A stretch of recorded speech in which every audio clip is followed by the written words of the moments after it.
Judgement की दूसरी fallacy को बोलते हैं इलिसिट जनरलाइजेशन, अवैध सामान्यीकरण इसको बोलते हैं हिंदी में। ये हम सब बहुत करते हैं, बहुत ज्यादा। और मैंने ऐसे बहुत मासूम मासूम बच्चों को देखा है, छोटे बच्चे भी, जैसे पहली बार कोई पसंद आ गया उनको, मान लीजिए, स्वाभाविक सी बात है, ऐसा तो हो ही जाता है 10वीं 12वीं ग्रेजुएशन में। किसी को देखकर अच्छा लगना है तो बहुत स्वाभाविक है। अगर बिल्कुल नहीं ऐसा हो रहा है तो चिंता की बात है, और हो रहा है तो नॉर्मल बात है। और उसी मासूमियत में जाके उसने कह दिया कि आप मुझे बड़े अच्छे लगते हैं।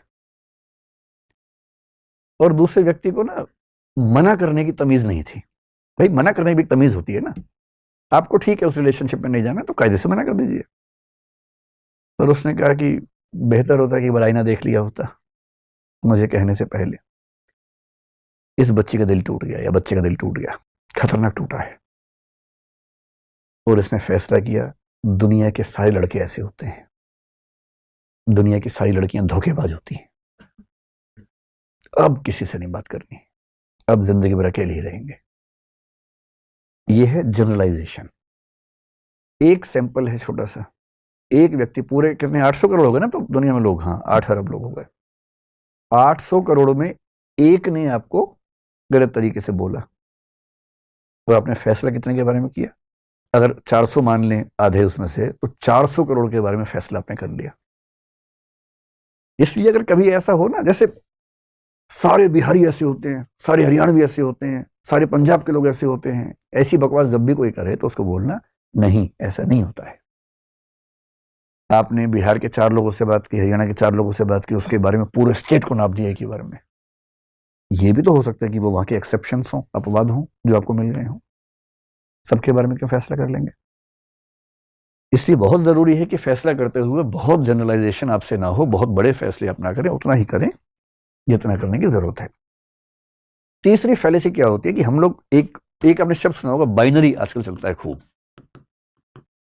हम लोग एक खास माइंडसेट में रहते हैं, उसको बोलते हैं बाइनरी या डाइकोटोमी। एक शब्द चलता है फिलोसफी में, एक माइंडसेट का नाम है डाइकोटोमी। बाइनरी थिंकिंग बोलते हैं। इसका मतलब या तो ये या वो। और फिलोसफी में, लॉजिक की दुनिया में, इसका नाम होता है ऑल और नथिंग।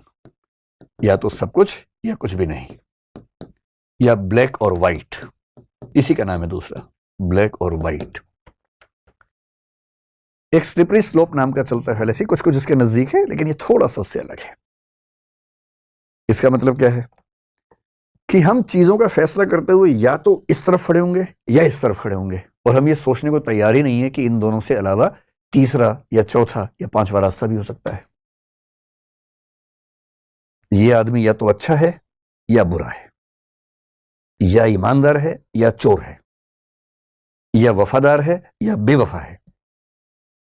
जबकि दुनिया में, रियलिटी में ऐसा कुछ नहीं होता है। एक ही आदमी ईमानदार भी होता है, चोर भी होता है। ऐसे कुछ लोग हैं जो ऑफिस के मामले में 100% ईमानदार होंगे, पारिवारिक मामले में चोर हो सकते हैं। परिवार में 100% ईमानदार हैं, ऑफिस में चोर 1 नंबर के। ऐसे लोग होते हैं, बहुत होते हैं।